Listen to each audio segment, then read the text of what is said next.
Here's another in NBC's great parade of new shows.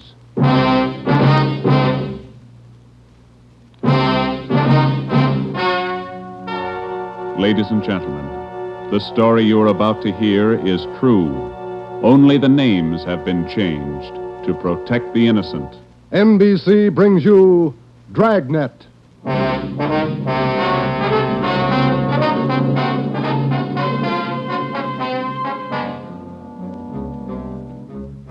You're a detective sergeant. You're assigned to homicide. There's a mad killer at large in your city. A woman has been brutally slain, the body mutilated. The picture is clear. The killer has a thirst for blood. Your job, get him. Dragnet, the documented drama of an actual crime, investigated and solved by the men who unrelentingly stand watch on the security of your home, your family, and your life. For the next 30 minutes, transcribed in cooperation with the Los Angeles Police Department, you will travel step by step on the side of the law through an actual case from official police files. From beginning to end, from crime to punishment, Dragnet is the story of your police force in action.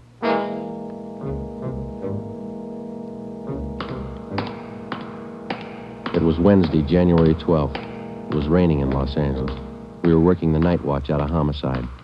My partner's Ben Romero. The boss is Ed Backstrand, chief of detectives. My name's Friday.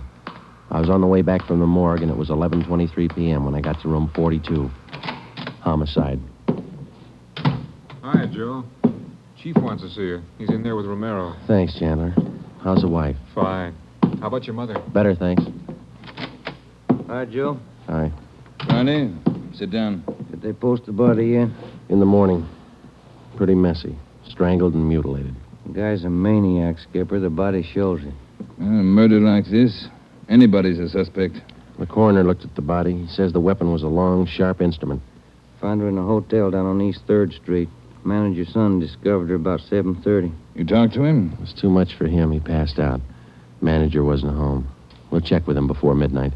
Close to it now, Joe. We better get going. All right. The boys from the crime lab check the room. They're still down there, Ed. The place is a mess. And get back as soon as you can. We're working straight through on this thing. That's a hot shot. I'll get it. At the Lux Hotel, room 219, corner of South Grand and Cordova. Dead body. Possible homicide. The Lux Hotel, room 219, corner of South Grand and Cordova. A dead... What is it, Friday? Lux Hotel, possible homicide. Busy night. Yeah. You coming, Ed? Right. Let's go.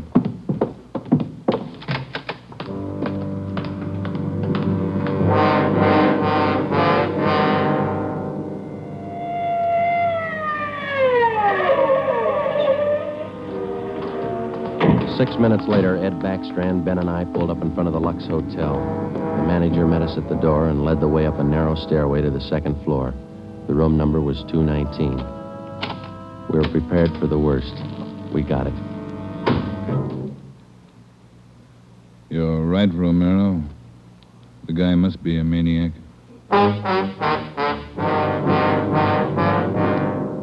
2 hotels, 2 murders.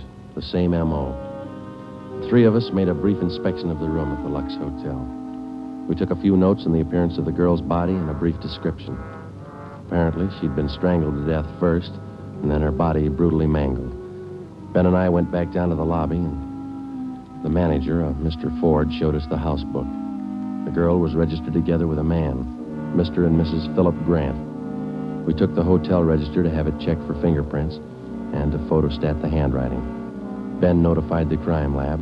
Then we went back to the room and questioned the manager. Mr. and Mrs. Philip Grant, that's all I know. I never saw either one of them before tonight. When did they check in, Mr. Ford? About 3 hours ago. That's right, about 9. Maybe a little before. Did they register together? Yeah, a little before 9. They came in together. Did you let them in the room? Yes, sir, like I always do. It's a small place here, maybe not first class, but I treat people right. What did the man look like? Do you remember? I think so. Kind of tall. Young, maybe 30 or so. Husky fella. Had a mustache. How tall would you say, Mr. Ford? Oh, about your height, Wade. Must have been at least 180. Seemed like a nice fella. Would you know him if you saw him again? I think so. People sure don't act like they look. You think it was him? Can you think of anybody else? Well, no. I never saw him before tonight, either one of them. I don't know anything about it. Did you notice anything in particular about them when they came in? Well, he didn't show it, but it looked like she'd been drinking a little. Giggling, you know. And you didn't see this man Grant leave the hotel? No, I didn't. I must have been checking the account books back of the desk. Guess he got by me. Is there a back entrance to the hotel, Mr. Ford? No, he had to come out this way, all right. How about the fire escape? I never thought of that. Say, I bet you cops think I'm trying to hide something. How did you happen to find the body? I don't know anything about it, honest. I've been running the hotel for 10 years now. Everybody knows me around here. You can ask at the bank. All right, Mr. Ford. Now, would you mind telling us how you happened to find the body? I don't want a lot of lousy newspaper publicity. Give the place a bad name. Can you blame me? The newspapers won't get your name from us. All we want to know is how you happened to find the body. Well, I told you. It's a small place here, but I like to treat people right. Couple hours after they checked in, I remembered I forgot to fill the ice water pitcher in the room. So I got some and took it up. The door was opened a little ways. It's got a bad catch on it, and the lights were on. I peeked in, and there she was. She was... Well, the guy must have been crazy. Do you remember what time it was when you found her? Well, just before I called the cops, about 11:30, I guess. All right, Ford, that's all for now. When the other officers get here, show them up, will you? Yes, sir, I sure will. Romero, Yes, Skipper? get on the phone downstairs and call the Metropolitan Division. Have them send us every available man from the reserve unit. We're going to patrol the area for the rest of the night. Right, Chief. Least we can do is make it hard for them. 2 murders in 7 hours. Yeah. Both of them in a 3-block radius. Same pattern. It's got to be the same guy. All right, we got a description. What do you think? Well, when the reserve unit shows up, have them cover this whole section of town. Pick up everybody who even comes close to that guy's description. All right, Ed. It's got to go fast. We can't lose a minute. 1 hour either way, it might mean another body. Like this one. 9 minutes later, at 4 minutes past midnight, the men from the crime lab showed up. It started to drizzle. They went over the room in detail. They dusted everything in the room for fingerprints, the walls, the doors, the fixtures in the bathroom, the lamps, chairs, everything. They took samples of the girl's blood and her lipstick. Small pieces of flesh and human hair were found under the girl's fingernails. The nails were scraped carefully and the contents put in an envelope, marked and sealed. Ed Backstrand ordered pictures taken of the room and the girl's body from different angles. Every object in the room that could have any possible tie-in with the murder was photographed. It was raining. The rear of the hotel where the fire escape was overlooked a vacant lot. Ben had a hunch. While the lab men were at work, we left the hotel and circled around into the lot for a look at the ground directly underneath the fire escape ladder. It was raining hard now. Must be an easier way to make a living. Mud's almost up to my knee. Mine, too. Watch your step. You see any prints? No. Wait till my wife sees these new shoes. Put it on your expense account. Oh, real funny. Ben, get that light over here. Look. Yeah. Good set of prints. Lucky that rain didn't start turning to wash them out by now. Yeah, hand me that cover from the trash can over there. I'll cover them. Wait a minute. What? Here, on the edge of the fire escape ladder. Small hunk of cloth. Man suit? Well, looks like it. Might have caught himself in that sharp corner. I got it. All right, come on, let's get back. Yeah, out of this mud bath. Joe, Huh? let me have a light. You catch anything? Hunk of wrapping paper in that trash can. Stains on it. Open it up. Look. Yeah, a butcher knife. We went back to the Lux Hotel, room 219. The lab men were tearing the room apart. It was 10 minutes to 1. We gave the blood-stained knife and the piece of cloth we found on the fire escape to Lieutenant Lee Jones, head of the crime lab. We told him about the footprints just below the fire escape ladder. The knife will help us, so will the cloth. I don't know about the footprints. You say you covered them? That's right, Lee. They still look in pretty good shape. Maybe we can do something if the rain hasn't broken them down too bad. Bracken, Yeah, Lieutenant? you and Sloan get downstairs and take a look at those prints. They're good enough. Get a torch, dry him out, and make a cast, right? Okay, Lieutenant. Come on, Sue. That's about all I can do for you now, Ed. I think we got everything there is to get. All right, Jones. I'll follow you back to the lab in a couple of minutes. Okay, Ed. Good luck, fellas. Thanks, Lee. We're going to need it. All right, Friday. Romero, it's your baby for the rest of the night. Lee, get anything? Few prints, a woman's purse under the bed. Don't know if it's hers or not. No identification. You going to be at the crime lab, Ed? All night. As soon as we find anything, I'll let you know. Yeah? A gang of cops just came in the lobby. They asked for you. Must be the reserve men from Metropolitan. Tell them we'll be right down, Ford. Okay. You want us to handle it, Ed? That's right. Do just as I told you. Spread them out over the whole area. Cover the streets, the alleys, the flop houses, restaurants, bars, everything. You got a description to go on. Find the man that fits it. Right, Skipper. Don't forget, the guy's a killer twice over. I don't think he'd hesitate on you. Be careful.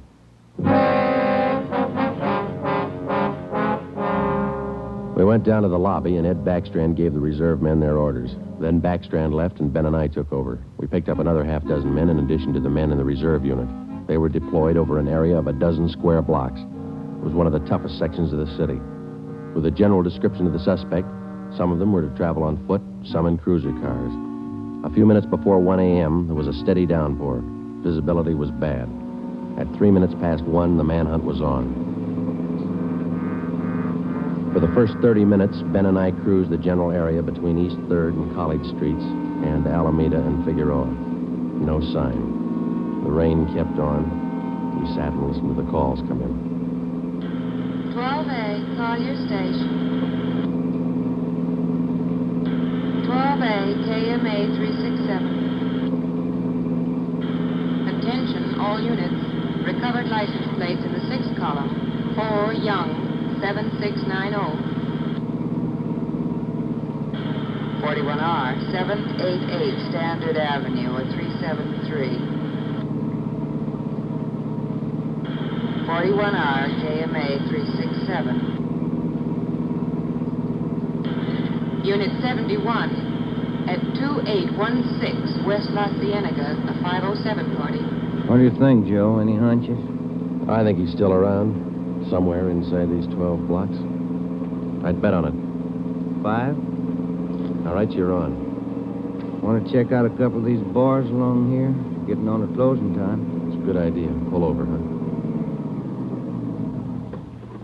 All right, let's check him for the next couple of blocks, huh? Right. For the next 6 blocks until closing time, Ben and I checked every bar and every informant we met along the way. The questions got to be automatic. Have you seen a man answering this description? Tall, dark, about 5 feet 11, 180 pounds, well-built, mustache, about 30 years old. The answer's got to be automatic, too. Sorry, officer, I haven't seen him. No, can't remember him. Try the place down the street. We kept on checking the bars until they closed for the night. Then we started on the all-night restaurants and coffee counters. We did plenty of legwork for the next hour. Not a trace. About 2:30, the rain let up a little, and then it started in heavy all over again.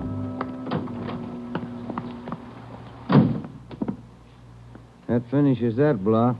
Yeah, I better get the radio on. Yeah. Beautiful weather. Buy the bucketful. You want to smoke?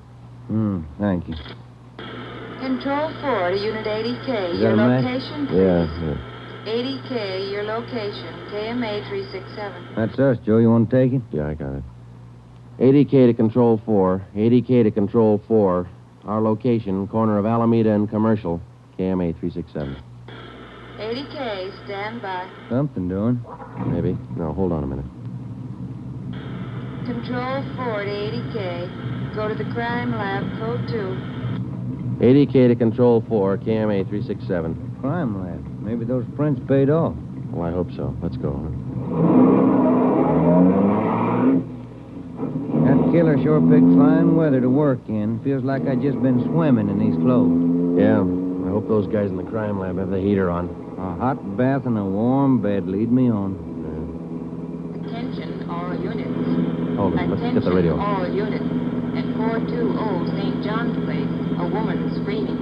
At 420 St. John's Place, a woman. All right, double around, Ben. Hit the siren. I'll get the light. Right, hold on. Left turn on the market, is that right? Yeah, watch out for those car tracks. They're wet. Hold on again. The alley up ahead to your right, huh? All right, pull up, Ben. Put the street light over there. There you are. All right, come on.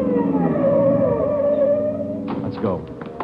Officer! Officer, over here! All right, what happened? Let's have it. This girl, Rita, she was coming home up the street. A man, he tried to grab her. He slashed her coat. Look at her. I saw him as he ran under the streetlight. Where'd he go? Down that way, down the alley, over that fence there. A big man. Davis, you there? Yeah, Joe. All right, Ben, go with Davis. Circle behind the alley. See what you can find. I'll call in. All right, come on, Dave. Yeah. Officer, look at her face. What's wrong with her? Severe state of shock, it looks like. Get her in the house, huh? I'll call an ambulance.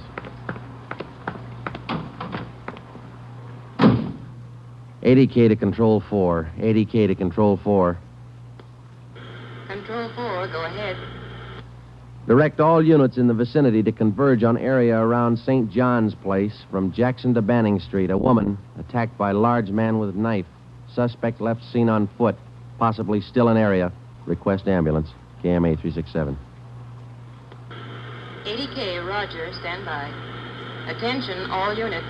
Attention, all units. Converge on area around St. John's Place, Jackson to Banning Street. 80K reports woman attacked by large man with knife. Suspect left seen on foot. In 3 minutes, the area around St. John's Place was surrounded. For the next hour, the men combed the neighborhood back and forth. Every building, every storehouse in the 2 square blocks was searched from basement to attic. No trace. The girl, Rita, was hysterical. She could give us only a bare description of her attacker. At 3:45 a.m., a detail was assigned to patrol the area and the rest of the cars, and men were deployed again in the general area from Figueroa to Alameda Street and East 3rd to College Street. The manhunt went on. So did the rain. At 3:54, Ben and I checked in at the Old City Jail building, 2nd floor, the crime lab. Chief Ed Backstrand and Lee Jones were waiting for us. Heard about the call. How'd he get away? Not sure it was him, Skipper. How do you mean? Well, the girl wasn't hurt bad for one thing. No attempted strangling. For another thing, the guy stole her purse. That doesn't sound like the man we're after. Did you get a description from the girl? Didn't jibe too well, what she gave us. She was pretty hysterical. And you raked the neighborhood good? Every corner. Not a sign. You find anything? Yeah. Jones? Yeah, Ed. Fill them in, will you? Not one print on that knife you found, boys. Blood, but not a print. Your killer's crazy like a fox. And how about the scrapings from the girl's fingernails, Lee? Didn't help too much. Rarely do. Not enough to go on. Gotta have a fair-sized bit of flesh to run it for papal ridges. All we found under the girl's fingernails were small bits of skin. Yeah? She probably scratched the guy up some. Might have drawn blood.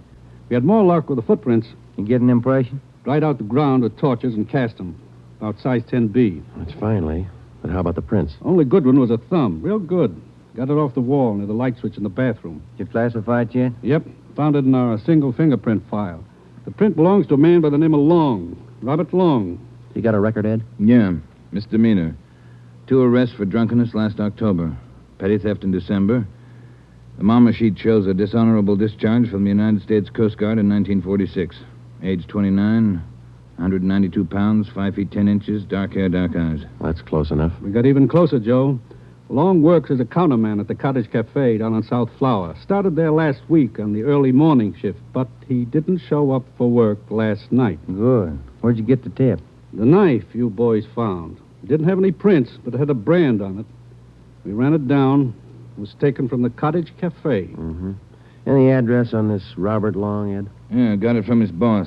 Rooming house on East 1st. Landlady says he hasn't been home in 2 nights. Yeah, now we wait. Rooming house is staked out, and so is the Cottage Cafe, just in case Long decides to show up for work this morning. What time you got, Romero? 6 minutes past 4. All right. We've got every indication that Robert Long's the man we're after. His description, fingerprints, the knife, the footprint, his size. Maybe we're wrong. I don't think so. How about a motive, Ed?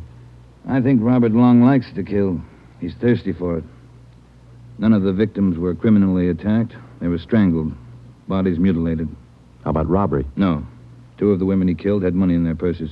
He didn't touch it. Well, what's next, Skipper? Back on the street? Figueroa to Alameda, East 3rd to College Street.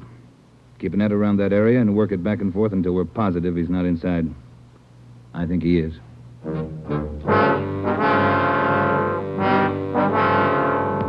At At 10 minutes past 4 a.m., Ed Backstrand, Ben, and I left the crime lab and drove to the surrounded area.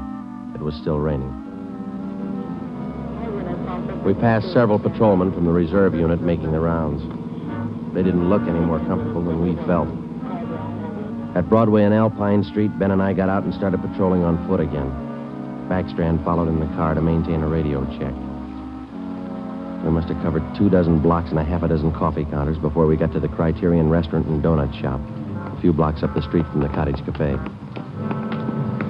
Hey, Skipper, you want to take a minute for some hot coffee? I'll keep an ear on the radio. You two go ahead. You look drenched. Yeah, we are. Can we bring you some back in a paper carton? Fine, thanks.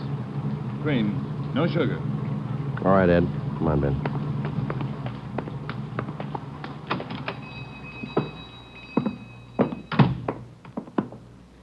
Place is empty. Yeah. Yes, sir, gentlemen. What'll it be? Hot coffee? Yeah, there's two of us here. Can you fix up one to go? Sure thing.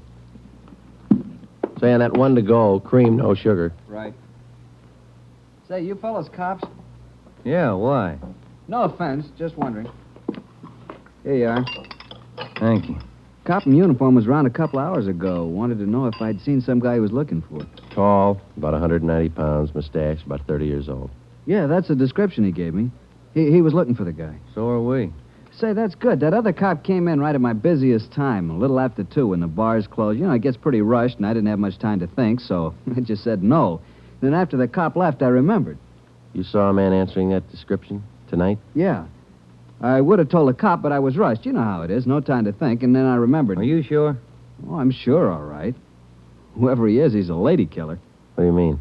No offense. There was a sharp-looking dame down the end of the counter, and this guy breezes in and picks her up. Talks to her about 20 minutes, buys her a cup of coffee, and they walk out together. Do you remember what she looked like? Oh, nice-looking dame. Not beautiful, you know, more on the cute side. Ben, you got that morgue shot? Oh, yeah. Here it is. Thanks. Here's a picture. This the girl? Let's see. Yeah, that's her. Who is she? I don't know, mister. Down at the morgue, they call her Jane Doe, number 7. Just by accident, we'd come across a concrete lead on the killer's method of operation. The picture we showed the man in the donut shop was a shot of the Strangler's first victim the night before. Evidently, the killer would enter a bar, coffee shop, or restaurant, strike up a conversation with a woman, make friends with her, either buy her drinks or invite her to a bar in the neighborhood, and then the rest of the puzzle was still unsolved. We went back to the Cottage Cafe and checked with the men on stakeout. Not a sign of them, Chief. How are you men covering the place? Baxter up in front and the booth across from the cash register. Lyman's back with the dishwashers. I'm at the counter. When's Long due to report for work, Dave? At 5. About 20 minutes to go. You're lucky you're inside. It's wet out there. You'll look it. All right, Davis. We'll be around about 5. Right, Chief.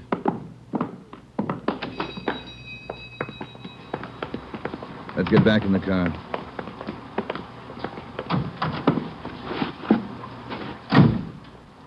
Where to, Skipper? Cruise the next 2 blocks, but don't go too far. If Long shows up for work this morning, we want to be around. The next 10 minutes dragged by. The rain kept on. Backstrand chewed nervously on a cigar. At South Flower and First Street, the sewers were clogged with street refuse. The rain backed up and filled the intersection. A group of aircraft workers huddled together in a doorway on one corner, waiting for the bus. It was cold and damp. I opened one of the back windows in the car to get some fresh air in. Off in the distance and close by, we could hear the sounds of a big city waking up slow to a rainy January morning. It was 8 minutes to 5. Attention all units. Attention all units. At 780 East Main, a restaurant. Man answering description of murder suspect. All right, Romero, step on it. Right, Skipper. About 10 blocks away, Ed. Who's going to cover the men at the Cottage Cafe? If this is a blind lead, it won't take us long to find out. They can handle it alone if they have to. Well, hang on. Look out. We're skidding. That was a close one, Ben. Yeah. If this is the guy, I owe you $5, right? Yeah. Attention all units. Additional information on your call to 780 East Main. Officers in pursuit of suspect.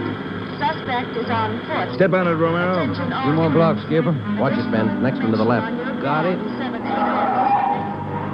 That's the joint up ahead there. All right, watch your step and don't take chances.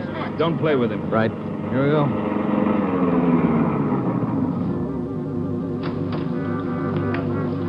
He went out the back, ran down that alley. Come on, Ben. Behind you? You men, hustle it. Circle around the block and choke off the alley. Fast. Emerson, Holmes, go with him. Right? All right, over the fence, Ben.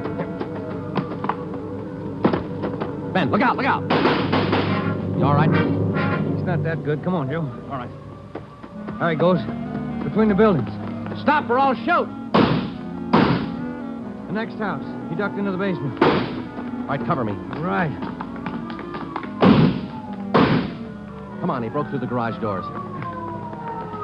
There's Davis. Dave, he slipped through. Get down to the next corner and ring the block. Yeah. Ben, did you follow him? Yeah, right on his tail. That warehouse, a couple of lots over. He went through the back. There it is, Joe. All right, don't go in blind. Watch out. All right, you haven't got a chance. Come out with your hands up. He's not stopping, Joe. All right, let's fan out. All right, Ben, cover me. I'm going for the door.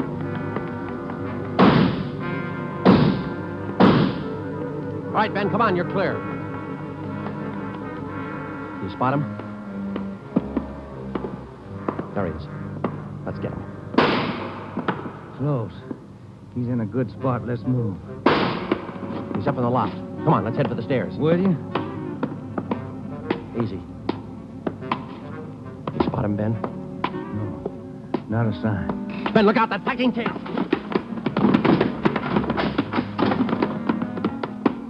Kind of close, huh, Joe? Yeah. Let's get that punk now. Look out, Joe. There's another one. All right, you. We got the warehouse surrounded. Come on down. All right, then we'll blast you out. Joe, he's dropping down the ladder. He's going for the front door. They're waiting for you with Tommy guns out there. They'll cut you down. Stop. Joe, he's got the door open. He's making a break for it. He's crazy. He's trying to shoot his way out.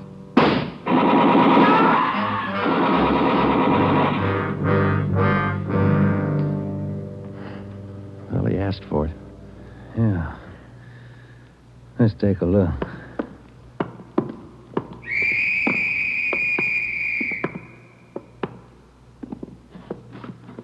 Messed up. Well, like his girlfriends. Well, maybe he just didn't like women. Maybe. Hi, Ed. You all right? Tired. This is him, huh? Even the scratches that girl made on his face. Description match? 5 feet 10, 192 pounds, dark hair, dark eyes, age 29. Robert Long, killer. The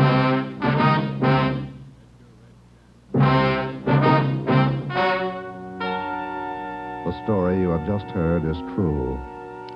Only the names were changed to protect the innocent.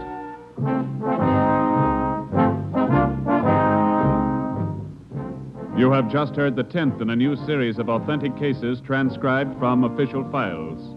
Technical advice for Dragnet is furnished by the Los Angeles Police Department.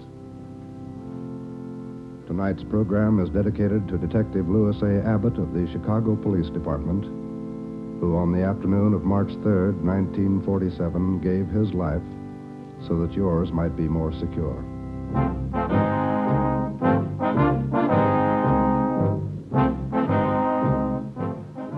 Dragnet came to you from Los Angeles.